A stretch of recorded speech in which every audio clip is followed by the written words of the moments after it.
Hi students. So మనం last class వరకు capital and revenue expenditure, capital and revenue receipt concept వరకు complete చేసుకున్నాం నాన్న.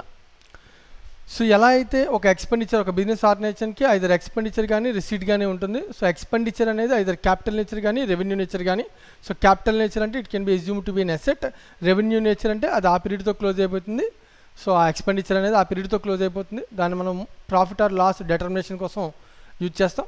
అలాగే రిసీట్స్ కూడా capital nature receipt and revenue nature receipt. So revenue nature receipt will be transferred to P&L account.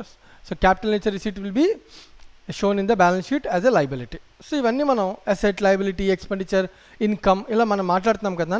So వీటన్నిటి గురించి తెలుసుకోలేదు మనం ఇంకా. యాక్చువల్గా మనం ఇంకా పూర్తిగా అకౌంటింగ్ గురించి తెలుసుకోలేదు. సో ఇప్పటి నుంచి మనం నేర్చుకోబోయే ప్రతి కాన్సెప్ట్ మనకి చాలా క్లారిటీ ఉండాలి. ఇది బేస్ అనమాట. ఇప్పటి నుంచి మనం నేర్చుకోబోయే ప్రతిదీ కూడా ఫ్యూచర్లో మనం నేర్చుకోబోయే అకౌంటింగ్కి బేస్, రైట్? సో అకౌంటింగ్కి ఈ బేస్ మనం ఎలా క్రియేట్ చేసుకుంటాం, సో బేస్ ఏంటి, సో బేస్ అనేది ఎంత స్ట్రాంగ్గా ఉంటే మన అకౌంటింగ్ అంత బాగా చేయగలుగుతాం.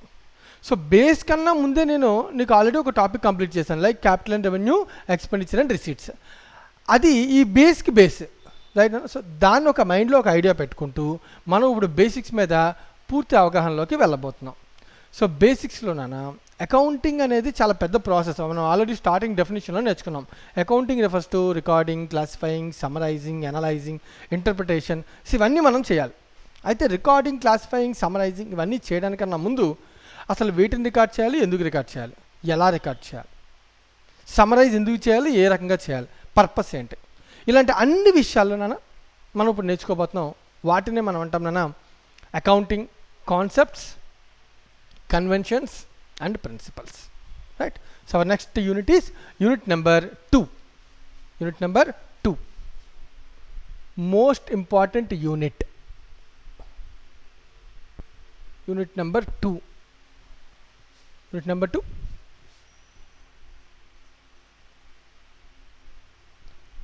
accounting concepts. Accounting concepts. కొంతమంది వీటిలో మనం కన్వెన్షన్స్, కొంతమంది ఏమంటారు కన్వెన్షన్స్, ఇంకొంతమంది principles. Concepts, conventions and principles అని ఎలాగైనా పిలవచ్చున. సో ఇవి టర్మినాలజీ మూడు నేను అబ్జర్వ్ చేయను. కాన్సెప్ట్, కన్వెన్షన్, ప్రిన్సిపల్ ఇవన్నీ కూడా ఇంటర్చేంజబుల్ టర్మినాలజీస్.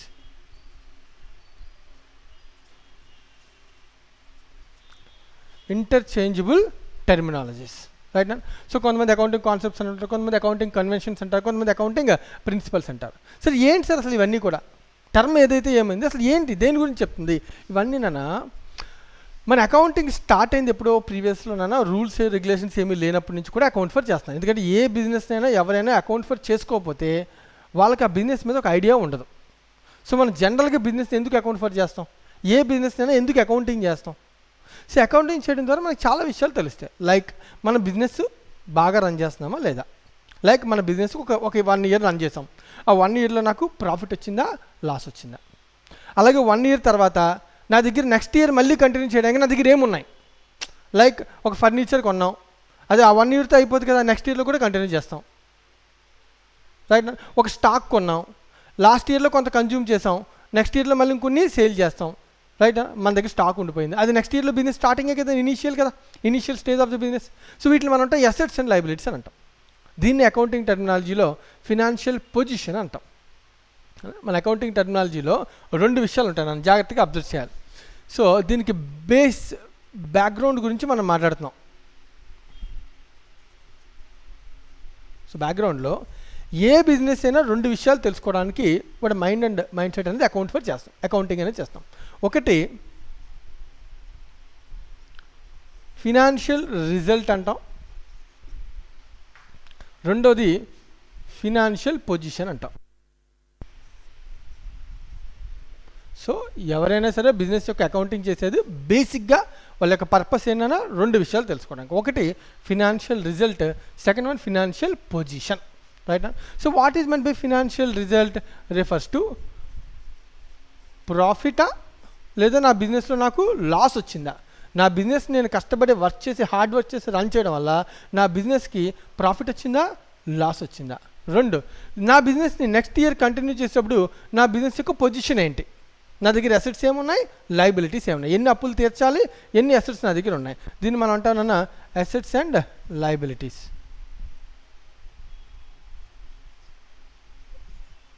బ్యాలెన్స్ షీట్ అని అంటాం.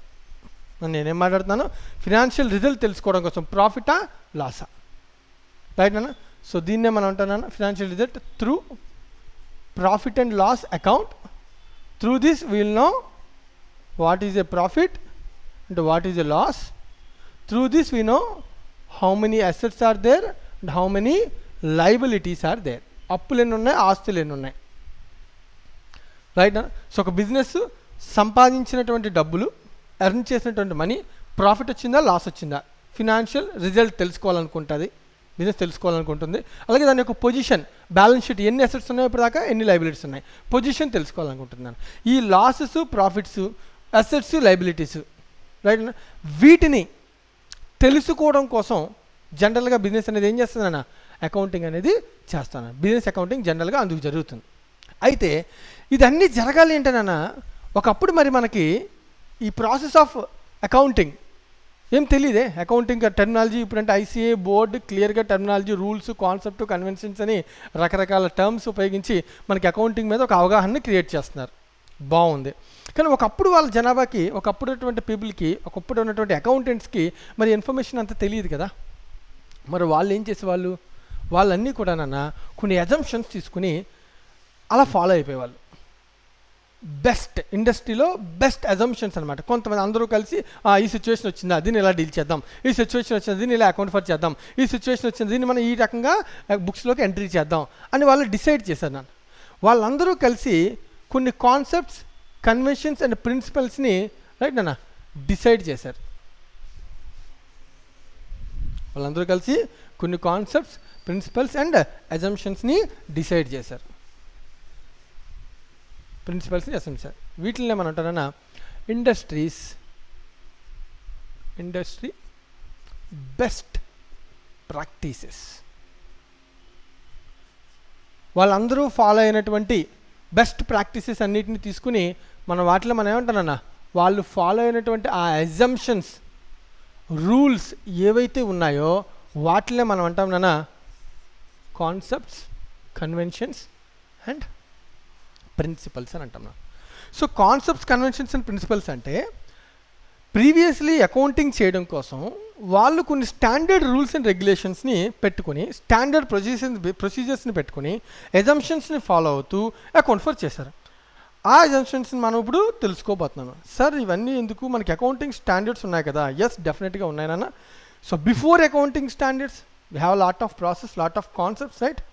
ఆ కాన్సెప్ట్స్ అన్నిటిని కూడా మనం ఇప్పుడు నేర్చుకుంటాం. ఆ కాన్సెప్ట్సే అకౌంటింగ్ స్టాండర్డ్స్లో పార్ట్ అవుతుంది కొన్ని చోట్ల, రైట్ అన్న. అవే కాన్సెప్ట్స్ని ఉపయోగించే అకౌంటింగ్ స్టాండర్డ్స్లో ఎక్కడెక్కడ సిచ్యువేషన్స్ క్రిటికల్ ఉంటాయో చూసి ఆ సిచ్యువేషన్స్ని డీల్ చేయడానికే మన ఐసీఏ కూడా ఏమి ఇష్యూ చేసిందన్న, అకౌంటింగ్ స్టాండర్డ్స్ అనేది ఇష్యూ చేసింది, రైట్. చూద్దాం. సో అకౌంటింగ్ స్టాండర్డ్స్ అనేది మనకి ఈ లెవెల్లో లేదు, నెక్స్ట్ లెవెల్ అది. సో ఆ అకౌంటింగ్ స్టాండర్డ్స్కి కూడా బేస్ ఏంటన్నా, accounting concepts, conventions and principles, right నా. సో వీటిని what are the industry best practices, what are the assumptions and rules which are followed for accounting the business, వాటిని మనం ఇప్పుడు నేర్చుకోబోతున్నాం నాన్న. ఇవన్నీ కూడా ఈ కాన్సెప్ట్స్, చాలా కాన్సెప్ట్స్ ఉన్నాయన్న. అప్రాక్సిమేట్లీ ఒక 10 కాన్సెప్ట్స్, 10 to 12 కాన్సెప్ట్స్ మనకి ఉన్నాయి. సో ఒక్కొక్క కాన్సెప్ట్ని అర్థం చేసుకోవడానికి ట్రై చేయండి. థియరిటికల్ కాన్సెప్ట్స్ అని చాలా important concept, examination point of వ్యూలో అయి ఉండొచ్చు. అలాగే మనకి అకౌంటింగ్కి ఇది బేస్ నాన్న. సో ఒక్కొక్క కాన్సెప్ట్ని మనం అనాలిసిస్ చేసి అర్థం చేసుకోవడానికి ట్రై చేద్దాం, రైట్.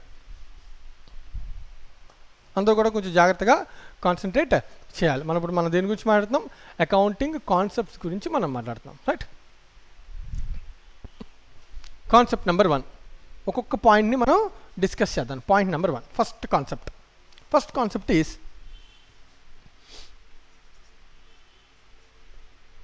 entity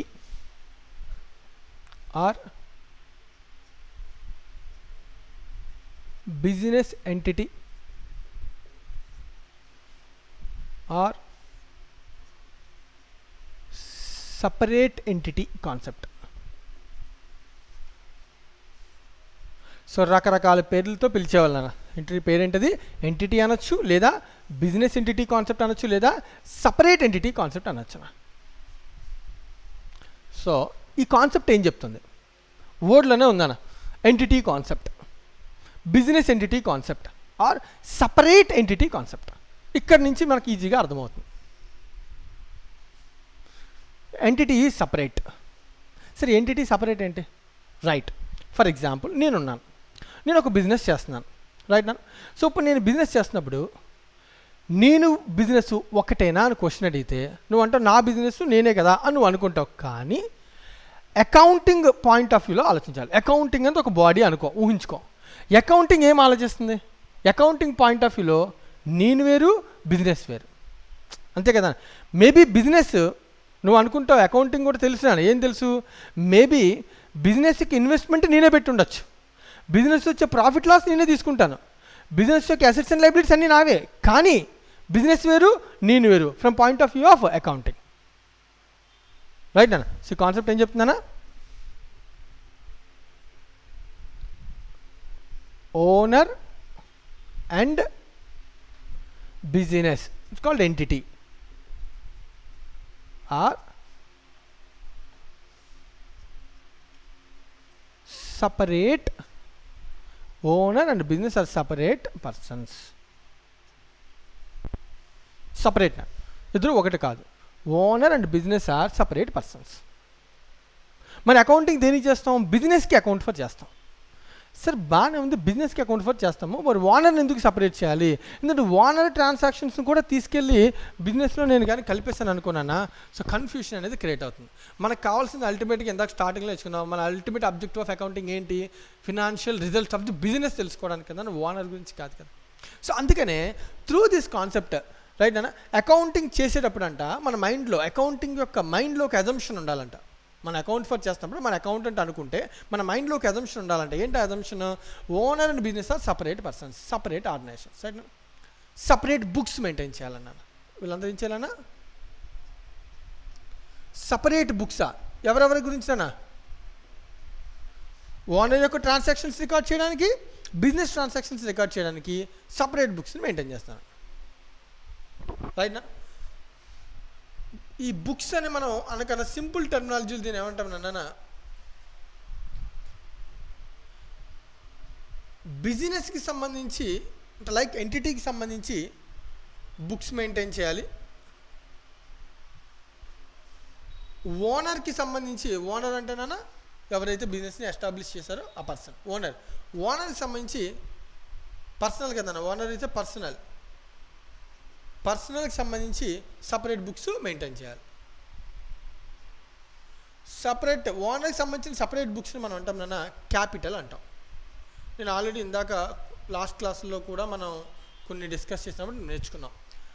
ఓనర్కి సంబంధించినటువంటి ఇన్వెస్ట్మెంట్, ఓనర్కి సంబంధించిన ట్రాన్సాక్షన్స్ అన్నింటినీ రికార్డ్ చేయడానికి మనం క్యాపిటల్ అకౌంట్ అనేటువంటి లెడ్జర్ని యూజ్ చేస్తాం. ఫర్ ఎగ్జాంపుల్, ఒక బిజినెస్కి 1,00,000 రూపాయలు బిజినెస్ స్టార్ట్ చేయడానికి మనం యూజ్ చేసాం క్యాష్. ఈ 1,00,000 రూపాయలు ఎక్కడి నుంచి వచ్చాయని క్వశ్చన్ అడిగితే, ఓనర్ ఒక 50,000 ఇన్వెస్ట్ చేస్తే బయట నుంచి అదర్ పర్సన్స్ అందరూ కలిపి ఒక 50,000 ఇన్వెస్ట్ చేశారు, రైట్ నాన్న. ఓనర్ ఒక 50,000 ఇన్వెస్ట్ చేశారు బిజినెస్లో స్టార్టింగ్లో, అదర్స్ కూడా ఒక 50,000 ఇన్వెస్ట్ చేశారు. ఇప్పుడు నేను రికార్డ్ చేసేటప్పుడు అదర్స్ని బిజినెస్ సంబంధించినటువంటి పర్సన్స్ కింద బుక్స్లో సపరేట్ ఎంట్రీ చేస్తాను. నేను పెట్టిన ఇన్వెస్ట్మెంట్ని సపరేట్గా అకౌంట్ ఫర్ చేస్తాను. నా ట్రాన్సాక్షన్స్ అన్నింటినీ సపరేట్గా అకౌంట్ ఫర్ చేస్తాను. Using my personal books, personal accounts is known as capital account. మన క్యాపిటల్ అకౌంట్ ద్వారా ఓనర్ని సపరేట్ చేస్తాను, ఓనర్ ట్రాన్సాక్షన్స్ అన్నీ సపరేట్గా రికార్డ్ చేస్తాను, రైట్. ఫర్ ఎగ్జాంపుల్ అర్థం చేసుకోవాలన్నా, ఒక బిజినెస్ ఉంది.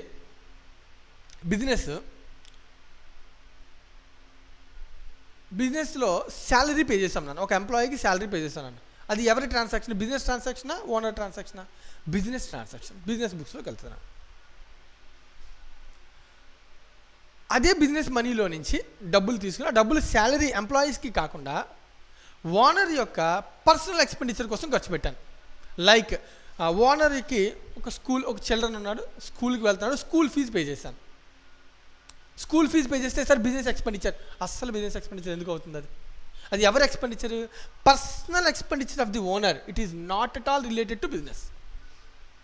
సో ఓనర్ యొక్క personal expenditure, it is not an expenditure relating to business, right?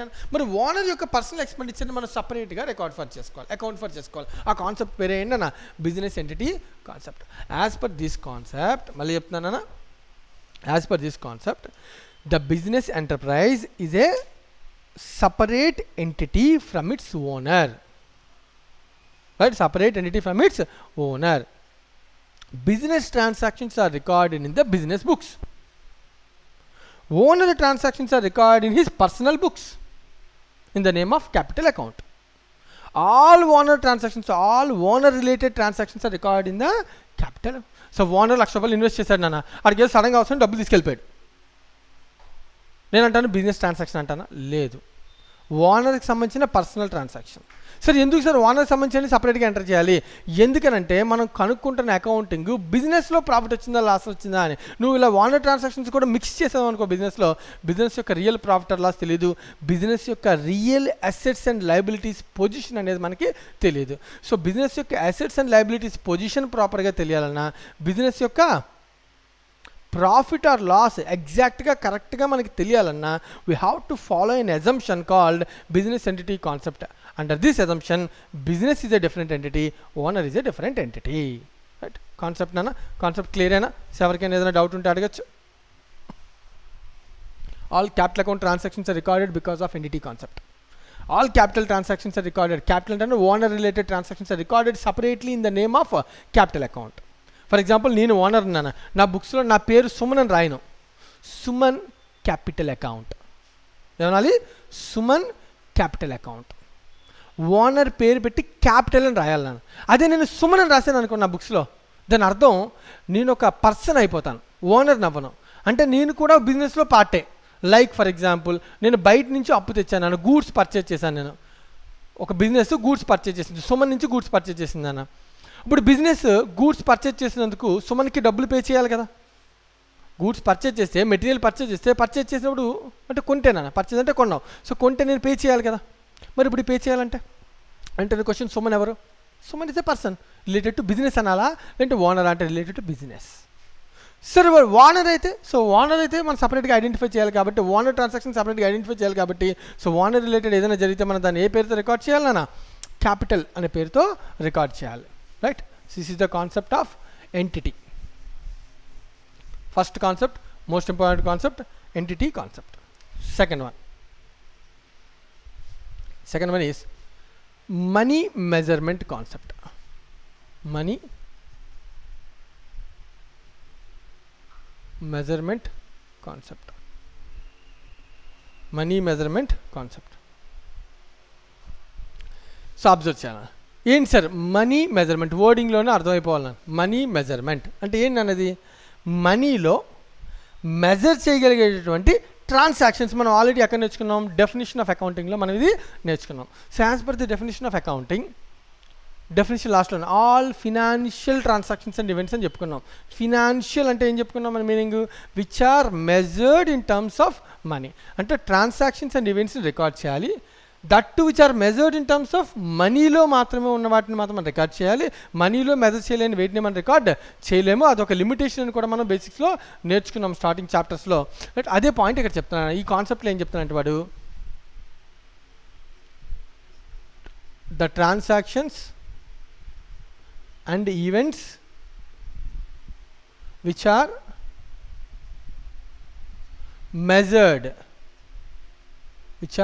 measured in terms of money. నేను ఇన్ టర్మ్స్ ఆఫ్ మనీలో మెజర్ చేయాలన్నా, పేమెంట్ అనట్లా, మనం అబ్జర్వ్ చేయాలి. మెజర్ అన్నాను. Measurement is different, payment or receipt is different. Payment or receipt is different, measurement is different. Payment or receipt is not equal to measurement. ఇప్పుడు for example నేను పెన్స్ని sale చేస్తాను. ఈ నేను పెన్స్ని సేల్ చేస్తాను, రైట్ అన్న. ఇప్పుడు ఈ పెన్,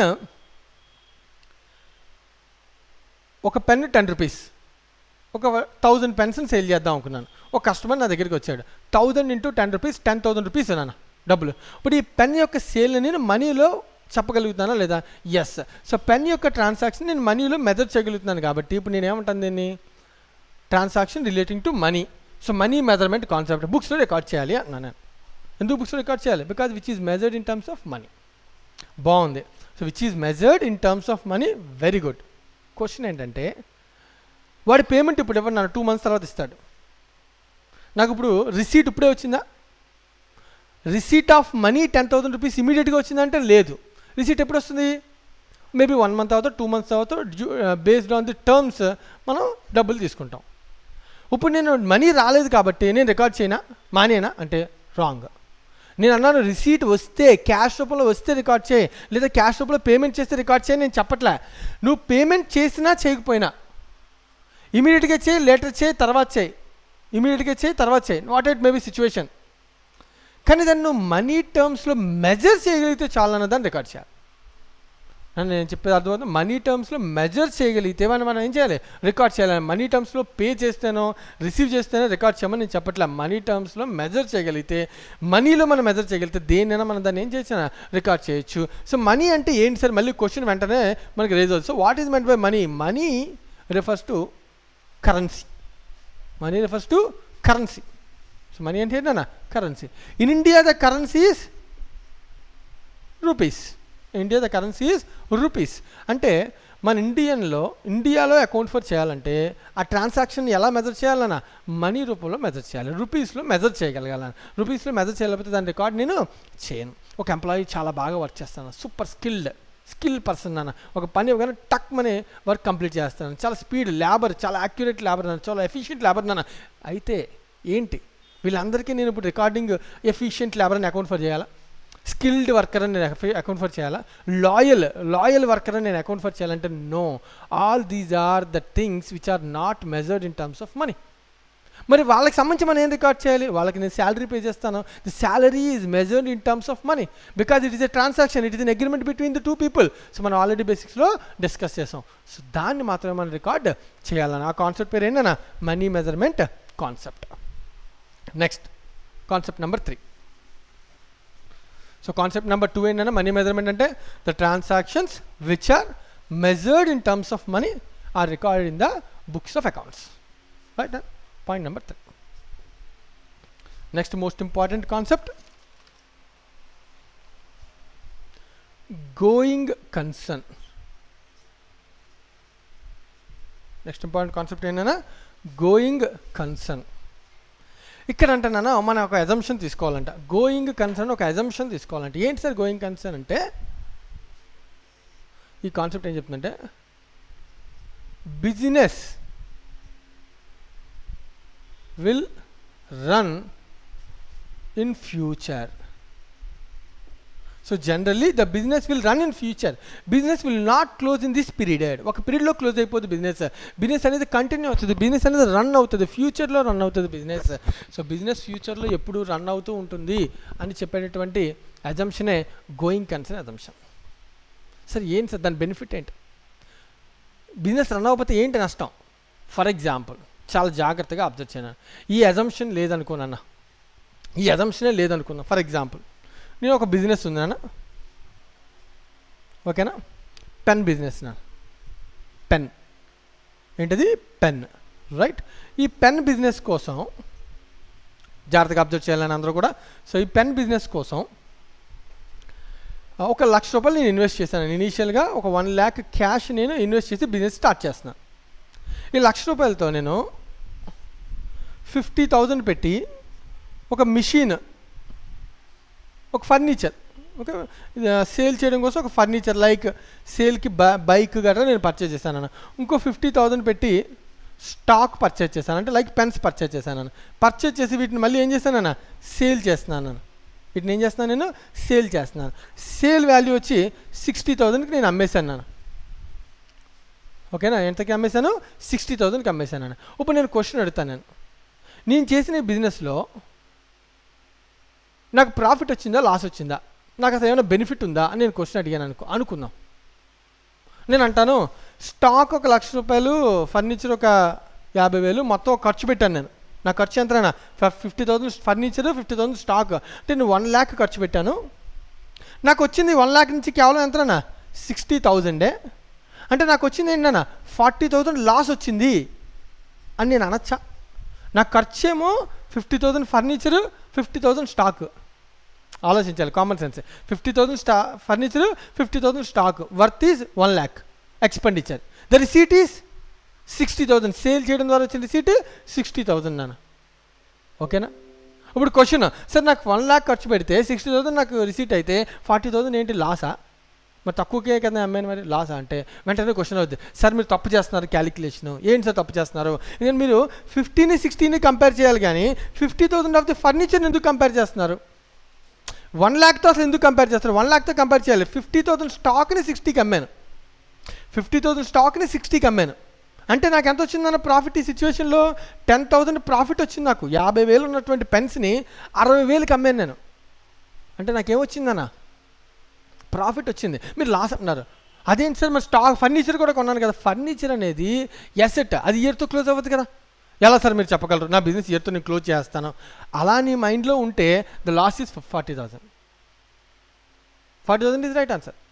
కానీ ఏ బిజినెస్కి అలాంటి మైండ్లో అలాంటి థాట్ ఉండదు కదా. సో ఏ బిజినెస్కి థాట్ ఏముంటుంది? Business will run for future, business will run for future. So కాబట్టి ఇక్కడ మనం ఈ 50,000ని ఈ ఖర్చు కింద కన్సిడర్ చేయకూడదు. అందుకే దీన్ని మనం నేర్చుకున్నాను క్యాపిటల్ ఎక్స్పెండిచర్ అన్న, దీని ఏమన్నది ఎసెట్ కింద ట్రీట్ చేయాలి. నా బ్యాలెన్స్ అంటే నెక్స్ట్ ఇయర్ కూడా నేను ఎసెట్ ఏం చేస్తాను, యూజ్ చేస్తాను. మళ్ళీ 50,000 స్టాక్ని కొంటాను, మళ్ళీ అమ్ముతాను. అవన్నీ చేయడానికి కూడా మన యొక్క furniture, bike, building, what ever maybe నేను ఏదైతే ఎసెట్ కొంటానో అసెట్స్ అన్నీ కూడా ఏమవుతాయి, యూజ్ అవుతాయి. నన్ను అర్థమవుతుంది అని చెప్పాను నేను. సో ఒక ఎసెట్ అనే కాన్సెప్ట్ ఎందువల్ల క్రియేట్ చేయబడింది, ఒక లైబిలిటీ అనే కాన్సెప్ట్ ఎందువల్ల క్రియేట్ చేయబడింది అంటే నా బిజినెస్ ఇయర్తో క్లోజ్ అవ్వదు, నెక్స్ట్ ఇయర్తో క్లోజ్ అవుతుంది. నెక్స్ట్ ఇయర్తో కూడా కాదు, నెక్స్ట్ ఇయర్లో కంటిన్యూ అవుతుంది. నా బిజినెస్ లైఫ్ లాంగ్ ఉంటుంది. నా బిజినెస్కి పీరియడ్ ఎండ్ అవ్వదు. నా బిజినెస్ అనేది కంటిన్యూ అవుతుంటుంది ఫర్ ఎవర్ అని చెప్పే కాన్సెప్ట్ వేరే గోయింగ్ కన్సర్న్ కాన్సెప్ట్. ఈ కాన్సెప్ట్ వల్లే నాన్న జాగ్రత్తగా అబ్జర్వ్ చేయాలి. Because of this concept, because of this concept business will run in future, business will run forever అనే కాన్సెప్ట్ వల్లే రైట్ మనకి ఏం క్రియేట్ అవుతుందా, assets and liabilities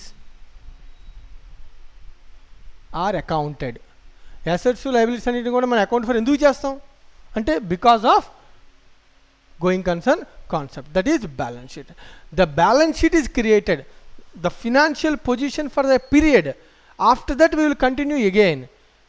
After 1 year again we will create the balance sheet, and the third year again we will start our business with the position balance sheet. So every year మన position ఏంటనేది మనం check చేసుకుని assets liabilities ఏమున్నాయో check చేసుకుని దాంతో next year మళ్ళీ business చేస్తాం. ఆ నెక్స్ట్ ఇయర్ అయిపోగానే మళ్ళీ పొజిషన్ ఏంటో చూసుకుని మళ్ళీ నెక్స్ట్ ఇయర్లో బిజినెస్ చేస్తాం. ఇలా ఎవ్రీ ఇయర్ బిజినెస్ చేసుకుంటూ వెళ్తాం. ఎందుకంటే నా మైండ్లో ఒక థాట్ ఉంది. ఏంటి ఆ థాట్? నా బిజినెస్ అనేది ఒక పీరియడ్తో క్లోజ్ అవ్వదు, business will run for ever, run for future అనే కాన్సెప్ట్ పేరు ఏంటన్నా గోయింగ్ కన్సర్న్ కాన్సెప్ట్. నాన్న business will run for future. Because of that concept, assets and liabilities are accounted. If there is no going concern concept, going concern లేదంటే business ఇయర్తో close అంటే business ఇయర్తోనే నేను close అంటే ఆటోమేటిక్గా నీకు అర్థం కావాలి. ఏం అర్థం కావాలి? There is no concept of assets and liabilities. నువ్వు బెంచ్ కొను, ఫర్నిచర్ కొను, మిషనరీ కొను, whatever be the expenditure you incur will be the expenditure for the current period. It is not a position. Life more than 1 year అంటే concepts ఏమీ ఉండవు. అలా ఉండాలి అంటే మన మైండ్లో అజంప్షన్ ఏమి ఉండాలి? గోయింగ్ కన్సర్న్ అనే అజంప్షన్ ఉండాలి. రైట్, నేను ఏం చెప్తున్నాడు వాడు? Going concern assumption. Right, next one.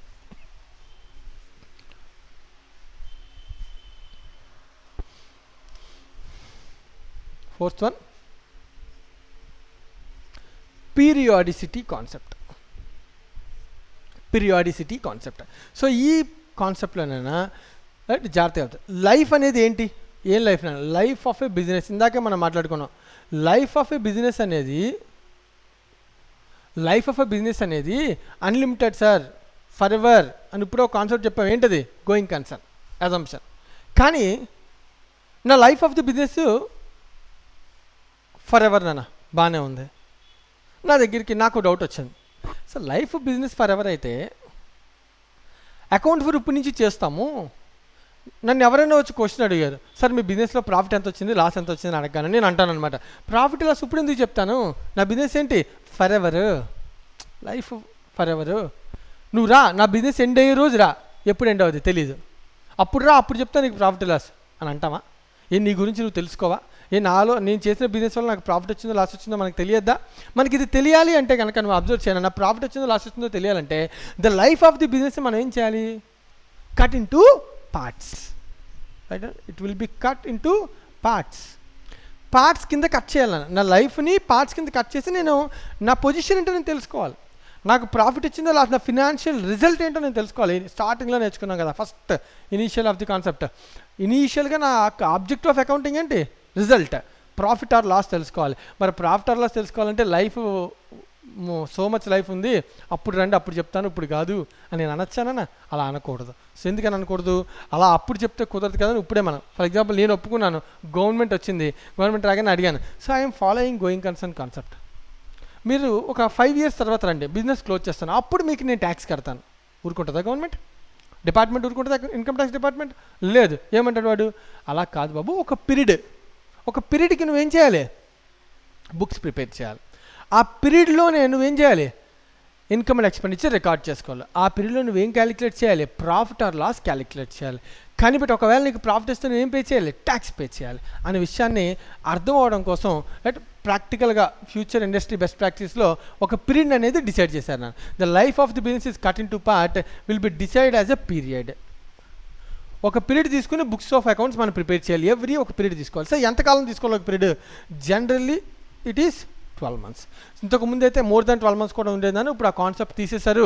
The accounting period refers to 12 months only. Sir ఏంటి సార్ ఆ టర్మ్, ఆ 12 months ఎప్పటి నుంచి ఎప్పటిదాకా తీసుకోవాలి మనం, 1st April to 31st March. So generally a period refers to 1 year, that is 12 months. 12 months are starting from 1st April to 31st March. Sir నా business 1st April ఉండాలని rule ఏమీ లేదు. నువ్వు 1st April తర్వాత ఎప్పుడైనా బిజినెస్ని start చేయొచ్చు. కానీ నా అకౌంట్ ఫర్ మాత్రం ఎప్పుడు క్లోజ్ అయిపోవాలి, 31st Marchకి క్లోజ్ అయిపోవాలి. నా బుక్స్ ఆఫ్ అకౌంట్ నేను ప్రిపేర్ చేసి ఇవ్వాలి. మళ్ళీ ఒకవేళ నెక్స్ట్ కంటిన్యూ చేస్తే మళ్ళీ 1st April నుంచి ఆ నెక్స్ట్ ఇయర్ మళ్ళీ 31st March వరకు, 1st April to 31st March of the next year, 1st April of the current year to 31st March of the next year. ఇలా మనం బుక్స్ని ప్రిపేర్ చేయాలి. ఒక పీరియడ్ అంటే 12 months తీసుకుని ప్రిపేర్ చేయాలి. దీన్నే మనం అంటామన్నా ఫినాన్షియల్ ఇయర్ అని అంటాం. దీన్ని ఏమన్నా ఇప్పుడు financial year is also known as, ఇప్పుడు ఏమన్నా దీన్ని అకౌంటింగ్ ఇయర్ అని కూడా అనొచ్చు, financial year are accounting year. So ఒక పీరియడ్ పెట్టుకుని ఆ పీరియడ్లో బుక్స్ ఆఫ్ అకౌంట్స్ ప్రిపేర్ చేసి రిజల్ట్స్ ఆఫ్ ది బిజినెస్ కనుక్కునే విధానాన్ని మనం అంటాం నా పీరియాడిసిటీ కాన్సెప్ట్ అంటాం. సరే ఇది కొంచెం కాన్ఫ్లిక్ట్ ఉంది కదా గోయింగ్ కన్సర్న్కి, దీనికి ఏం లేదు దాని కాన్ఫ్లిక్ట్, జాగ్రత్తగా అబ్జర్వ్, కాన్ఫ్లిక్ట్ అనేది ఉంది. ఎందుకంటే గోయింగ్ కన్సర్న్ ఏం చెప్తుంది, the life of the business is for ever not 1 year అని చెప్తుంది. అందువల్ల మనం ఏం చేస్తున్నాం, అసెట్స్ లయబిలిటీస్ని చూపిస్తున్నాం అని చెప్తున్నాం. పీరియాడిసిటీ ఏం చెప్తుంది, అసెట్స్ లయబిలిటీస్ గోయింగ్ కన్సర్న్ ప్రకారం చూపించు, కానీ ఒక పీరియడ్కి ప్రాఫిట్ లాస్ డిటర్మైన్ చేయి, ట్యాక్స్లు పే చేయి, రికార్డ్ చేయి, నువ్వు ప్రాఫిట్ ఆర్ లాస్ రిజల్ట్ ఏంటో ఐడెంటిఫై చేయి అని చెప్తున్న కాన్సెప్ట్ పేరు ఏంటి, periodicity concept. Right, the concept is periodicity concept. Right,